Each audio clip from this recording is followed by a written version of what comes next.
آپ کو پتا ہے یہودیوں نے حضرت یحییٰ علیہ السلام کو کیوں قتل کیا؟ کیوں ان کا صدر مبارک کاٹ کر ایک ناچنے والی عورت کے سامنے پیش کر دیا؟ آخر ایسا کیا واقعہ پیش آیا کہ یہودیوں نے اتنا بڑا جرم کر ڈالا، اللہ کے نبی کا خون بہا دیا؟ آئیے جانتے ہیں۔ یہودیوں پر ایک ظالم بادشاہ حکومت کرتا تھا۔ وہ بادشاہ اپنی سوتیلی بیٹی سے عشق میں مبتلا ہو گیا۔ حسن ایسا کہ عقلیں کھو بیٹھے۔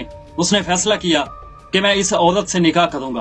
حضرت یحییٰ علیہ السلام اللہ کے سچے نبی تھے۔ انہوں نے فوراً اعلان کرا دیا، یہ نکاح حرام ہے، یہ اللہ کے حکم کے خلاف ہے۔ یہ بات اس عورت کو گوارا نہ ہوئی۔ نبی کا سچ اس کی خواہش کے آڑے آ گیا۔ اس نے دل میں فیصلہ کر لیا کہ اب یہ نبی زندہ نہیں بچے گا معاذ اللہ۔ ایک دن وہ بادشاہ کی محفل میں ناچ رہی تھی۔ بادشاہ نے کہا کہ مانگو، کیا مانگتی ہو؟ وہ ہنسی اور بولی کہ یحییٰ کا سر لا دو۔ بادشاہ کے قدم لرزا گئے، لیکن غناہ نے ایمان کو دبا دیا۔ حضرت یحییٰ علیہ السلام کو گرفتار کیا گیا۔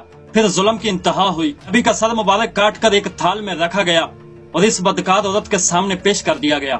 یہی وہ لمحہ تھا جب آسمان لرزا اٹھا اور زمین خاموش ہو گئی۔